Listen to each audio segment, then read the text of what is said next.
नमस्कार दोस्तों, स्वागत है आप सभी का सपना होम स्कूलिंग ये चैनल में। और आज हम 8वीं कक्षा हिंदी की पहली कविता धरती का आंगन महके इसका पाठ यहाँ पे लिखने वाले हैं। यह कविता आपके दूसरी इकाई में से है। कल्पना पल्लव में प्रश्न है, विश्व शांति की मांग सर्वाधिक प्रासंगिक है, इस तथ्य पर अपने विचार लिखो। उत्तर है, आज मनुष्य को स्वार्थों ने जकड़ लिया है। वह अपने स्वार्थ की पूर्ति हेतु भयानक अस्त्रों शस्त्रों का प्रयोग करने लगा है। इस कारण मानवता खतरे में पड़ गई है और चारों ओर हिंसा का माहौल निर्माण हो गया है। सभी देश अपनी शक्ति का प्रदर्शन करने हेतु परमाणु बम बना रहे हैं। यदि ऐसा ही होता रहा तो एक दिन समस्त पृथ्वी का विनाश संभव है। इसे रोकने के लिए आज विश्व शांति की बात की जा रही है। आखिर शांति में ही हिंसा को रोकने की शक्ति है। विश्व शांति के लिए मेल मिलाप और भाईचारे की भावना ही जरूरी है। सदाचार व स्नेह को अपनाकर एक दूसरे के साथ मानवता का व्यवहार करके शांति की स्थापना की जा सकती है। सूचना के अनुसार कृतियां करो, प्रवाह तालिका पूर्ण करो, कवि की अपेक्षाएं। पूरी धरती का आंगन कर्म ज्ञान विज्ञान की सुगंध से महके। सभी खेतों तक नदियों का जल पहुंचे ताकि वह धन की भरपूर फसल हो। शिल्प कला खूब विकसित हो और यह पृथ्वी फलों फूलों से हरी भारी हो। कृति पूर्ण करो, धरती का आंगन इनसे महके। कर्म ज्ञान से विज्ञान से धरती का श्रृंगार से हो, फूलों से फलों से। उत्तर लिखो। मेधा की ऊंचाई नापेगा प्रतिभा का पैमाना।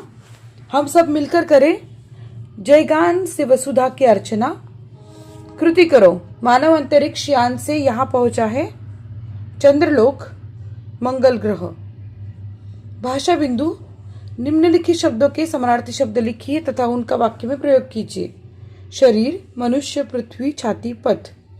शरीर तन। वाक्य, उसका शरीर बलवान है। मनुष्य मानव। वाक्य, वही मनुष्य है जो मनुष्य के लिए काम आए। पृथ्वी वसुधा। वाक्य, यह पृथ्वी हमारी माता है। छाती वक्षस्थल। वाक्य, वीर की छाती चौड़ी होती है। पथ राह। वाक्य, हमें योग्य पथ का चयन करना चाहिए। पाठों में आए सभी प्रकार के सर्वनाम ढूंढकर उनका अपने वाक्य में प्रयोग करो। मैं गांव जा रहा हूं। मैंने अपना काम पूर्ण किया। मुझे कुछ खिलौने चाहिए। हमारा प्यारा देश है। भारत हमारा प्यारा देश है। मेरा बेटा वकील है। तुमने बहुत गलत काम किया। तुम्हें उसकी बात माननी चाहिए थी। तुम्हारा बेटा कहाँ जा रहा है? मैं स्वयं यह काम करूंगा। वह खेल रहा है। उसने मुझे बुलाया था। उसका बड़ा बेटा गाँव गया था। उपयोजित लेखन। छात्र की आत्मकथा विषय पर निबंध लिखिए। उत्तर, मैं हूँ छाता। मुझे छतरी भी कहा जाता है। जैसे बरसात शुरू हो जाती है वैसे ही लोगों को मेरी उपयोगिता महसूस होने लगती है। संसार में मेरा उपयोग सब जगह पर होता है।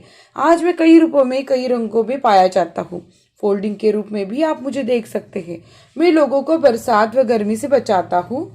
कहा जाता है कि मेरा सबसे पहले आविष्कार चीन में हुआ था। मेरा जन्म एक कारखाने में हुआ था। वहां से मुझे दुकानदारों के पास पहुंचाया गया। बरसात शुरू होने से पहले लोग मुझे अधिक कीमत देकर खरीद लेते हैं।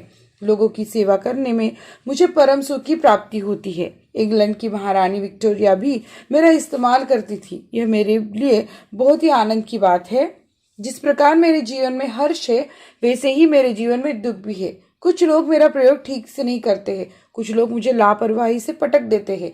इस कारण मेरी हालत बिगड़ जाती है। जब मैं फट जाता हूँ या मुझसे तार अलग हो जाते हैं तब लोग मेरी मरम्मत करवा लेते हैं। इससे मुझे नया जीवन मिलता है।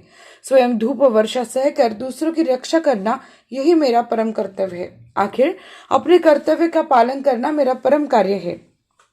स्वयं अध्ययन। प्राचीन भारतीय शिल्पकला संबंधी सचित्र जानकारी संकलित करो। विशेष कलाकृतियों की सूची बनाओ। सूचना। प्राचीन भारतीय शिल्पकला संबंधी बहुत सी शिल्पकलाएं उपलब्ध है। इन्हीं में से कुछ शिल्पकलाओं की जानकारी मैं यहाँ देती हूँ। आप इसमें और शिल्पकलाओं की जानकारी जोड़ सकते हैं। सारनाथ का अशोक स्तंभ। सारनाथ में अशोक ने जो स्तंभ बनवाया था उसके शीर्ष भाग को सिंह चतुर्मुख कहते हैं। इस मूर्ति में 4 भारतीय सिंह पीठ से पीठ सटाए खड़े हैं। अशोक स्तंभ अब भी अपने मूल स्थान पर स्थित है, किंतु उसका शीर्ष भाग सारनाथ के संग्रहालय में रखा हुआ है। यह सिंह चतुर्मुख स्तंभ शीर्षक की भारत के राष्ट्रीय चिन्ह के रूप में स्वीकारा गया है। इसके आधार के मध्य भाग में स्थित अशोक चक्र को भारत के राष्ट्रीय ध्वज में बीच सफेद पट्टी में रखा गया है। अधिकांश भारतीय मुद्राओं एवं सिक्कों पर अशोक का सिंह चतुर्मुख रहता है। एरोला गुफाएं। वेरुल या एरोला एक पुरातात्विक स्थल है जो भारत में औरंगाबाद महाराष्ट्र राज्य से 30 किलोमीटर की दूरी पर स्थित है। इन्हें राष्ट्रकूट वंश के शासकों द्वारा बनवाया गया था। वेरुल अपनी स्मारक गुफाओं के लिए प्रसिद्ध है। वेरुल यूनेस्को द्वारा घोषित एक विश्व धरोहर स्थल है। अजंता गुफाएं। अजंता गुफाएं भारत महाराष्ट्र में स्थित तकरीबन 29 चट्टानों को काटकर बनाए बौद्ध स्मारक गुफाएं हैं जो द्वितीय शताब्दी ईस्वी पूर्व के हैं। यह बौद्ध धर्म से संबंधित चित्रण एवं शिल्पकारी के उत्कृष्ट नमूने मिलते हैं।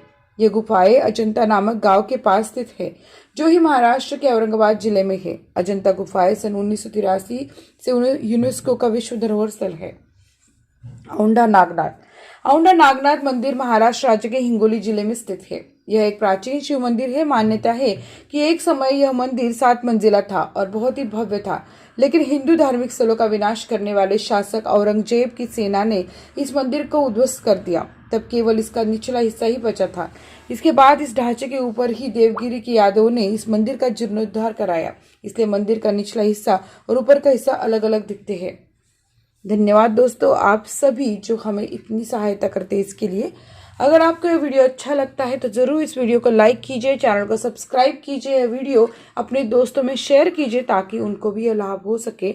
और हम मिलते हैं अगले वीडियो में, और वो अगला वीडियो कौन सा होना चाहिए आप हमें जरूर कमेंट करके बता सकते हैं।